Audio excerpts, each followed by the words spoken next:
How you doing? Thanks for the time earlier this week, man. Thank you. Really appreciate it. Thank you so much. Yeah. Let me talk to Brittany and everybody. Yeah. Really, really appreciate it. Thank you. Thank you so much. Look forward to seeing new trials. Okay? Thank you.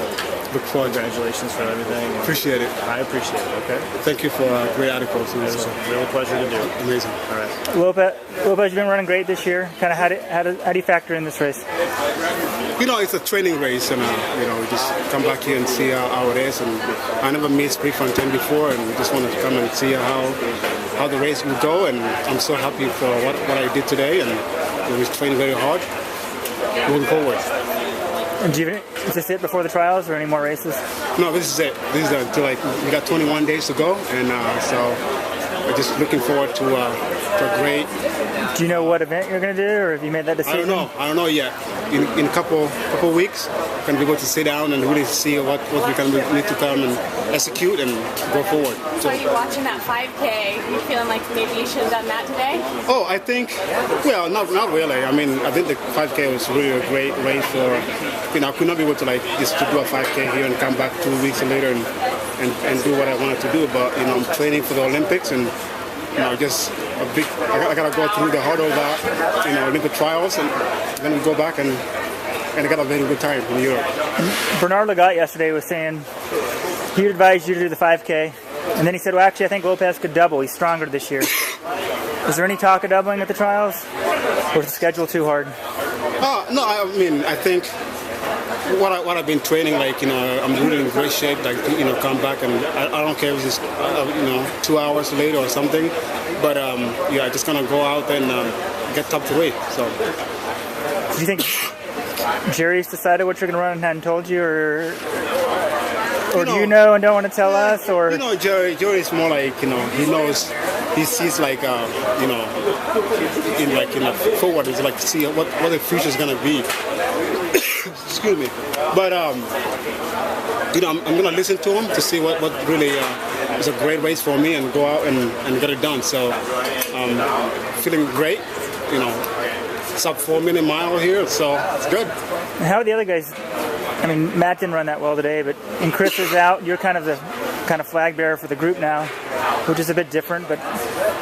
Kind of how's that been the last year, and how are things this year, just overall group dynamics? And is it harder now, not having as many guys around, not having Chris? It's like I don't see myself as a flag bearer, but I see I'm kind of a young buck here. I'm learning the whole deal, and I got really great guys who taught me how to be patient, just like that. And I know the speed is there, but endurance sometimes is really good to have people who are already great in the event and learn from. So I'm really so blessed to be able to have a group that train so hard and we still learning from each other, pushing each other every day.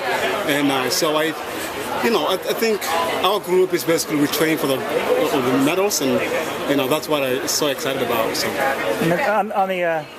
Sorry. You have your book coming out next month, right? Yes. You want to tell us a little bit about that? Yeah, Running for My Life. It's a book basically about me and my journey from killing fields of South Sudan and up to here. So it's a great read and easy to read and things like that. So it's coming out. You said maybe a little bit about having a sneak preview at the trials.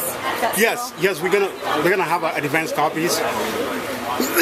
Oh my gosh! They're gonna have advanced copies in trials, so we'll have more books for everyone, and be able to enjoy the journey together. And yes, fantastic. I mean, can you ever, when you think about your journey here, I mean,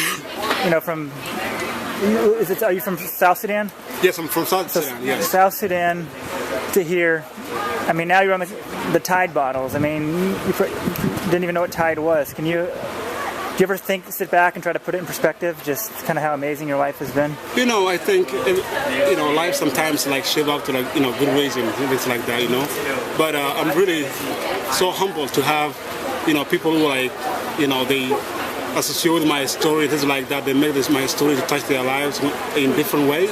And I'm so blessed to have even Tide and, PNG, things like that, to have a picture of me in front of because I think it's just it's a good inspiration for a lot of people, and so I'm so excited for my sponsors to be able to put me on TVs, put me on Thai bottles and things like that, and you know, sometimes I go to the store and just see myself like, oh my goodness, what a journey I came. And so everything is like, you know, it's God gift.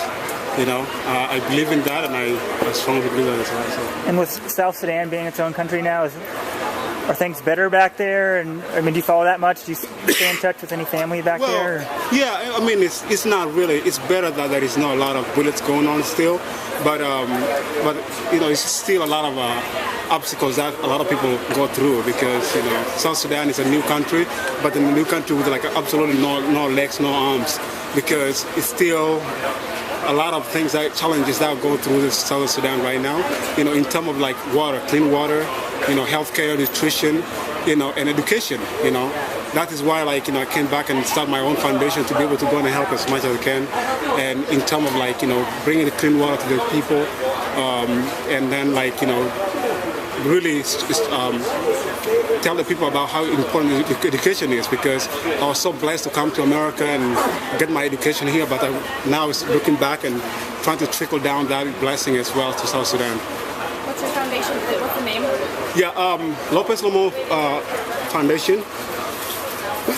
But you know, and also for South Sudan, because we're dealing with 4 things that I just mentioned to you, like, you know, education, clean water, nutrition, and healthcare.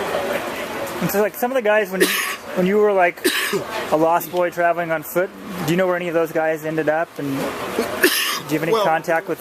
Few of them came here, but excuse me, guys. No problem. We have an exclusive interview here. Okay, but few of them came here, but you know, we still keep in touch. You know, Facebook is really a good tool to be able to catch up with them. And you know, a lot of them actually started doing a lot of amazing stuff. That you know, they went back to help out as much as they can, and also they came here. They went to school and really got their education. So it's very humbling and see how we all came from. You know, we've been walking barefoot for like miles and miles now. We're taking advantage of these opportunities. You didn't realize you were training at the time, right? What's that?